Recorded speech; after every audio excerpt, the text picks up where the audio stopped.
take a look at the highlights of the historic Moon Kim Summit at the main press center in Ilsan, Gyeonggi-do Province.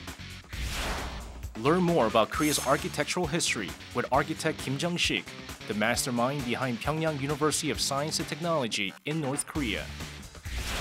Korea's population growth marked the slowest rate ever recorded. Find out about the causes and possible solutions. Delve deeper into the dangers of Korea's shrinking population, on the cusp of becoming an aged society.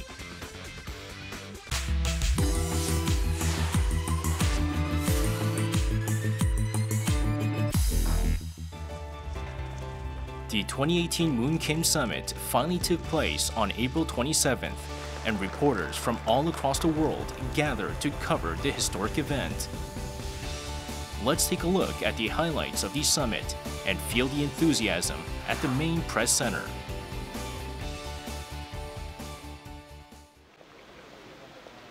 The main press center for the third Inter-Korean Summit was set up at an exhibition hall in Goyangsi, Gyeonggi-do Province.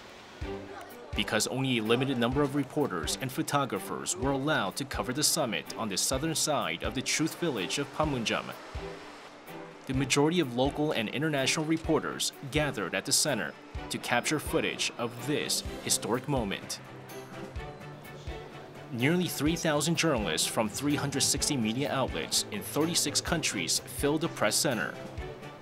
It was the largest gathering of media personnel ever for any Korean event, and more than twice the number that signed up to cover the two previous Inter-Korean summits in 2000 and 2007.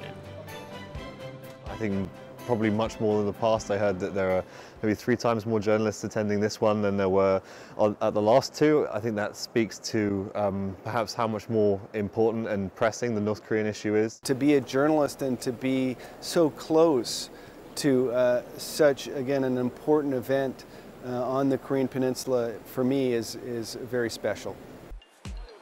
The 10,000 square meter venue had seating for 1,000 reporters and large video screens to display live broadcasts of the summit, along with an international broadcasting center featuring individual booths, editing rooms, and interview venues.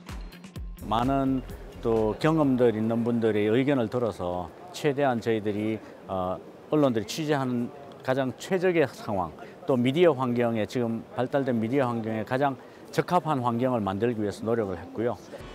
In the morning of the 27th, North Korean leader Kim Jong-un walked down the steps to the line that separates the divided peninsula, where South Korean President Moon Jae-in was waiting for him, becoming the first North Korean leader to set foot in South Korea since the end of the Korean War in 1953. Chairman Kim then invited the South Korean president to step briefly across the demarcation line into North Korea before the pair stepped back into South Korea, all while holding hands. At that moment, the press center erupted in a flurry of cheers and flashing cameras, with some even giving a standing ovation.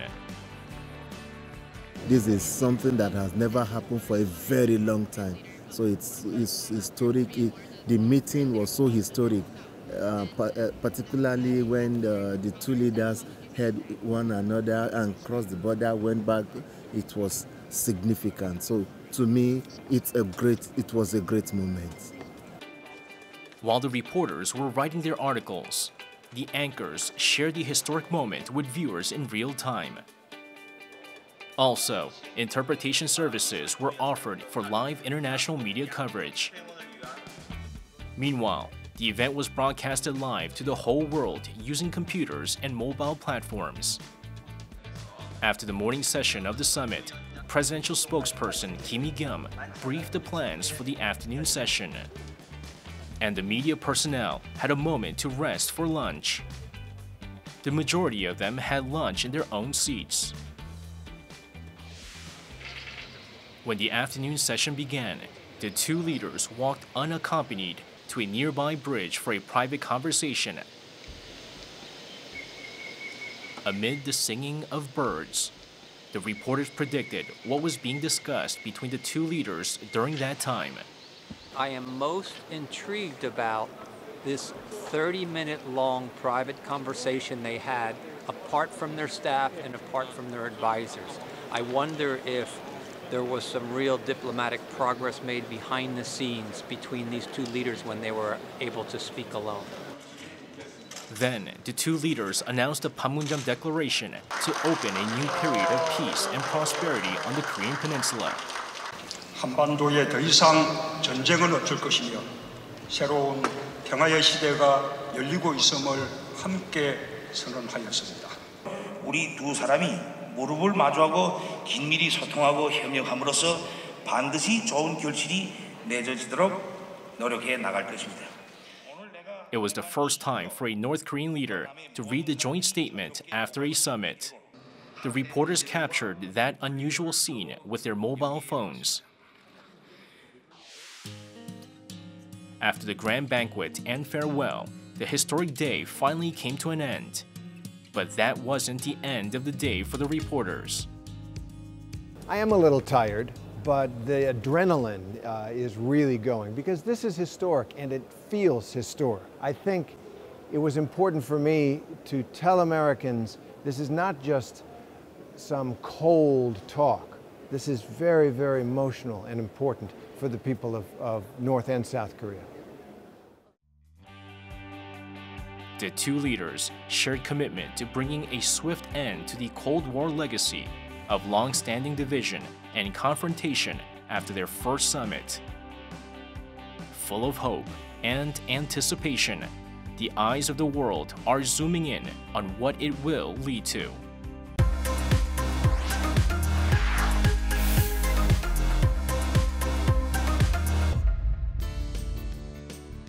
The historic Moon Kim Summit produced a day of dramatic images and a sweeping declaration of goodwill. Now, hopes are high for active exchanges across all fields, including architecture. Let's project the future of the two Koreas' architectural exchanges with master architect Kim Jung-sik.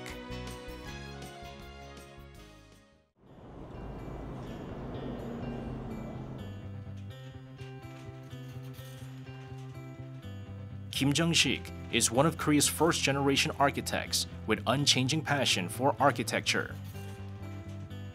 He founded a cultural foundation after his official retirement in 2007 to compile an archive of the nation's architectural history and records. After 50 years as an architect, Kim created numerous legacies that shaped Korean architecture, and his personal life has been just as dramatic as his artistry.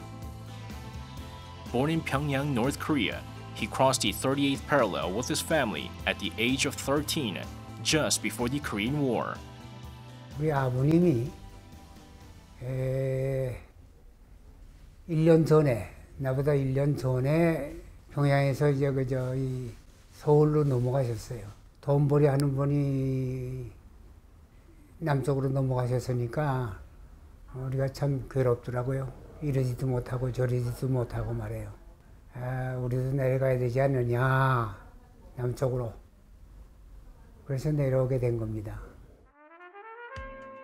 In the 1960s, as South Korea was experiencing major economic growth, Kim established his own design office before quickly earning the reputation as an unconventional architect and out-of-the-box thinker by winning a prestigious bank design contest.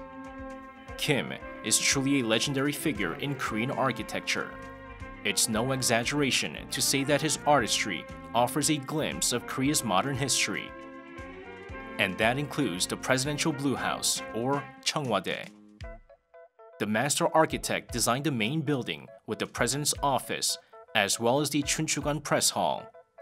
Yet, there are aspects upon retrospect he wishes he could change. 설계하면서 아쉬운 거는 실무진들이 있는 건물하고 청와대하고는 거리가 차로 한 5분 내지 10분 걸리고 신하하고 이 왕하고는 항상 거리가 있고 역시 우리는 아직까지 이제 청와대 하면은 왕궁 생각을 하는구나 하는 생각을 했습니다.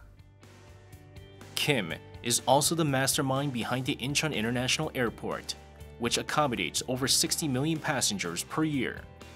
Incorporating characteristics of traditional Korean design, such as the eaves of Hanoks, waves, and sails earned top honors for Kim in an airport design contest, amid several other world-renowned architects. From design to completion, the entire project took 10 years, and the architect recalls it being a long and winding road. 사람들이 그 주머니에서 돈을 떨어뜨리고 갈 수 있는 요소가 뭐냐 하는 거를 생각해 보니까 아무것도 못 하는 거예요. 그 범위 내에 들어갈 수가 없어요. 그래서 교통부라고 할까요? 그 당시 거기하고 많이 싸웠습니다. 근데 나중에 강동석 씨라는 사장이 오셔가지고 그런 세계적인 공항을 지으려면은 이분들 말이 맞다 해서 우리를 응원해 주시더라고. 그래서 오늘날의 공항이 생긴 거예요. Kim returned to Pyongyang for a short visit in 1985 for a family reunion event and caught up with his aunt in the north for the first time in decades. From then on, he always cherished his homeland. Then in 2002, he was asked to design the Science and Technology University as part of non-governmental exchanges between the two Koreas and volunteered to take on the project spanning 2 million square meters for free. However, building a new university in the north involved more challenges than he could have imagined, especially with the inferior road conditions, electricity supply, and materials. 이북인 못 하나 만들려고 해도 국가 경제 방침에 의해서 길이 얼마짜리를 만들어라. 국가에서 지명하야만 그게 만들어진다고요. 자기네 예산을 가지고 우리 디자인으로 뭘 짓는다는 것은 거의 불가능하다 하는 걸 느꼈습니다. 16 years later, the North Korean capital is now full of skyscrapers. Yet the country still has a long way to go in terms of architectural technology. Therefore, exchanges on a personal level are needed to first pass down the South's technology, according to Kim. 우리한테 내려와서 같이 좀 일하자 하니까 못 하더라고요. 왜냐면 남쪽에 내려가서 나 올라가지 않겠다, 이북에 안 가겠다 하면 어떻게 누가 책임지냐고요. 그런 막연함과 두려움이 그쪽에서 있는 것 같아요. 아직까지. Kim has made a great contribution to South Korean architecture, and now he hopes to help change North Korean architecture. With the improved inter-Korean ties as momentum, we anticipate his vision becoming reality.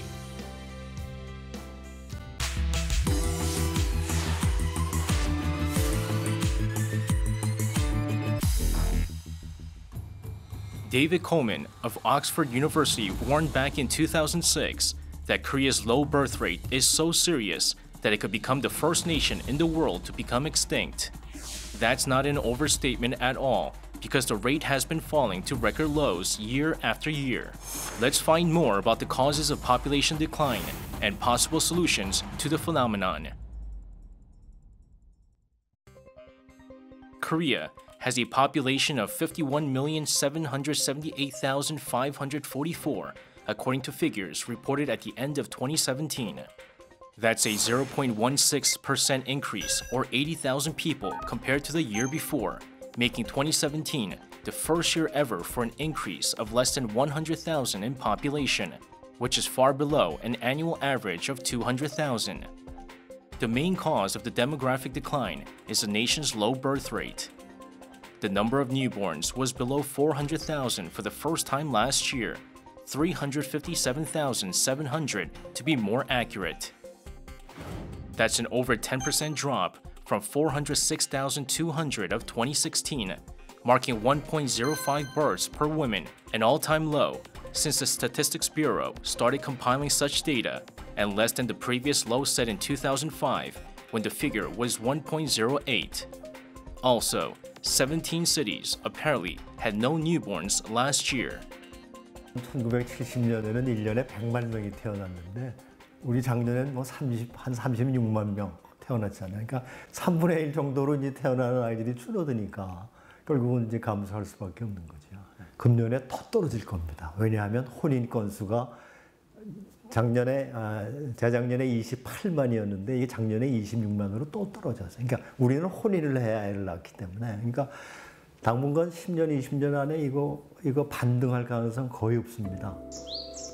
This elementary school in Eunpyeonggu, Seoul, closed earlier this year.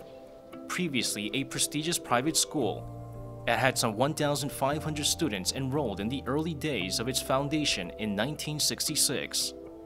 However, the school began to have serious financial struggles in the face of a falling enrollment beginning a few years back. 이 학교들을 서로 못 와가지고 경쟁도 많고 뭐 예를 들어 우리 아들 같은 경우도 보내고 싶어서도 못 보내고요. 그런 학교 있는데 이렇게 갑자기 폐교를 했다고 소리 들으니까 그 주민 한 사람으로 좀 많이 섭한 마음이 있더라고요. According to the Ministry of Education, the number of elementary school students decreased by more than 40% over the last 5 decades, and at a more rampant pace from 2010. The decreasing birth rate has resulted in very rapid population aging, and due to the combination of longevity and a low fertility rate, Korea had more older people than younger ones for the first time ever in 2017. 지금 현재의 출산율 추세라면은 2024년부터 인구 감소가 시작될 것으로 예측되고 있습니다. 그리고 2065년경에는 370만 명으로 지금의 인구의 70% 수준으로 인구가 감소될 것으로 예측되고 있습니다. 더 문제는 2065년경에는 감소의 속도가 더욱 빨라질 것으로 예상되고 있는데 지금 현재는 인구 증가율이 0.3% 수준이지만은 2065년경에는 1.5% 정도의 빠른 감소가 나타날 것으로 예상되고 있습니다. Korea's shrinking population resulted from declining numbers of marriages, as well as childbearing among married couples, due to a combination of sky-high housing prices, the costs of raising children, fears over unemployment, and the long-term economic stagnation. Being aware of the seriousness, the government has spent nearly $90 billion over the past decade to boost the low birth rate. 구조적인 문제를 해결 없이 지원만으로는 그 정책의 효과가 굉장히 떨어지게 되고 또 다른 문제는 국민들의 그 복지에 대한 지원에 대한 기대 수준을 높이기 때문에 앞으로의 그 정책 효과는 점점 낮아질 가능성이 있습니다. 그렇기 때문에 지원 정책이 분명히 계속 진행돼야 되겠지만 이와 더불어서 구조적인 접근, 일자리라든가 주택이라든가 이런 문제도 같이 접근이 돼야 될 것입니다. Accepting the past failures, the Moon Jae-in administration began to focus on improving the quality of life in general, so that young people can actually consider marriage and having children. 결혼하고 아이 낳고 아이를 키울 수 있는 그런 사회 환경을 만들어내는 것, 이것이 근본적인 저출산 고령 사회의 대책이라고 생각합니다. 합계 출산율을 1.5로 높이자. 출생아 수를 늘리자 뭐 이런 넘버 쪽에 이제 관심을 많이 가졌는데 지금은 이제 넘버가 아니고 어떻게 국민들이 원하는 바를 다 골고루 다 이루면서 살 수 있을까 이제 여기에 이제 이 방향이 옮겨졌어요. Anticipation mounts for the new governmental policy to create a breakthrough for the nation's serious population decline. 일하면서 이제 아이도 키우고 할 수 있는 환경을 만들기 위해서 일생활 균형에다가 저희들이 중점을 두고 이제 대책을 마련 중에 있고 또 하나는 어떤 상황에서 태어난 아이라 하더라도 그건 우리들의 아이이기 때문에 그런 아이들에 대한 지원 또 다양한 가족에 대한 지원 이런 것들에 중점을 두고 있습니다. Korea's rapid economic development was no miracle. It was a direct result of the effective and efficient leveraging of only natural resource Korea has always had in abundance, determined people. Now is the golden time for crafting a resolution to the demographic challenge for the nation to continue its great heritage.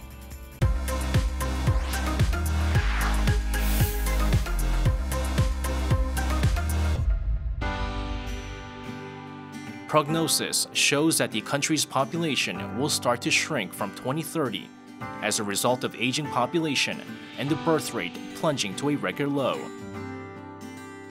Let's learn more about the consequences of the nation's declining population and its impact on society.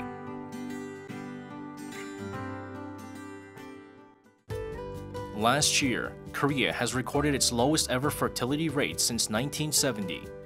A low birth rate obviously leads to a steep population decline and a series of secondary consequences.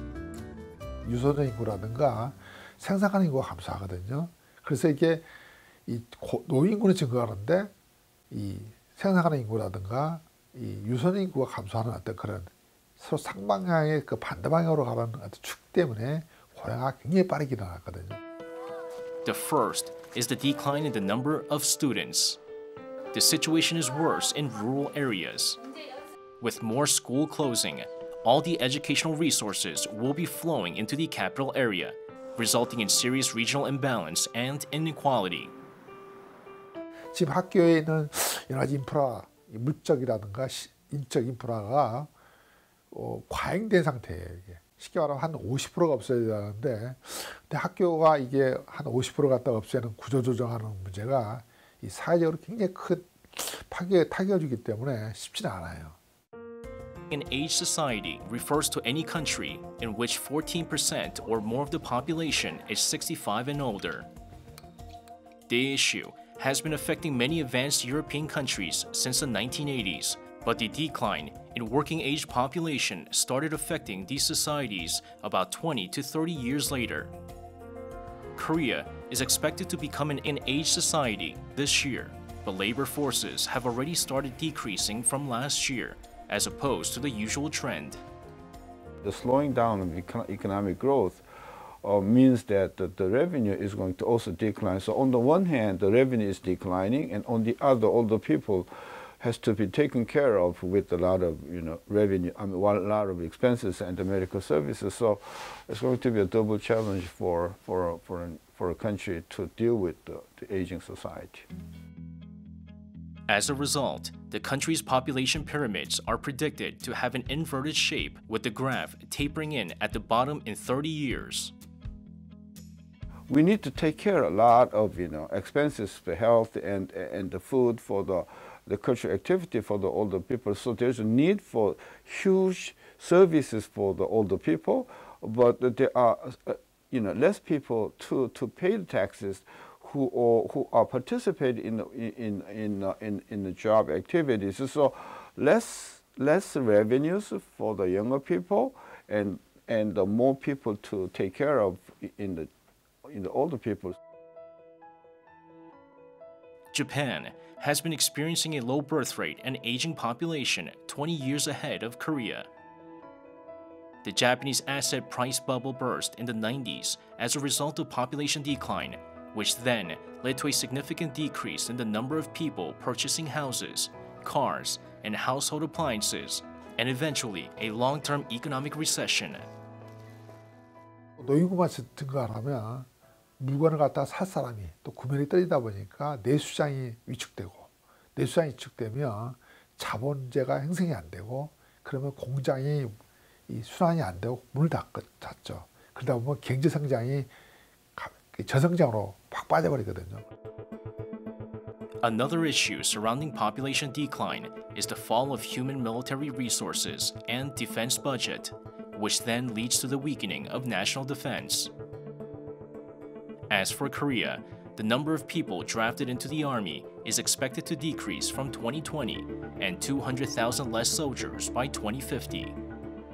병력장이 부족하니까 그걸 갖다 대체하기 위해서 어떤 무기를 또는 모병제로 해서 직업군인을 갖다가 우리가 이 제도를 바꿔야 한다는 그런 문제 생기는데, 그 자체가 예산이 엄청 많이 드는데 그 예산 자체가 또 다시 이 고령화 사회에 또 주로 노동력들의 이 굉장히 큰 또 이 부담이 되는 거예요. Aging populations pose a serious challenge to the fiscal and macroeconomic stability of many societies due to increased government spending on pension, healthcare, and social benefits program for the elderly. Naturally, there will be less to spend on the military. 한국 인구 감소는 위기가 아니라 새로운 기회다 이렇게 보고 싶어요. We have to accept the general trends and try to find out, what else that then the government can do to deal with this decline in population, and declining in the younger generation, and also becoming, becoming aging society. Demographic decline has an impact on many spheres of society. That's exactly why an urgent response is needed. With an all-out effort from the government, the issue will have to be adequately addressed to ensure fiscal and macroeconomic stability, as well as the health and well-being of citizens of all ages.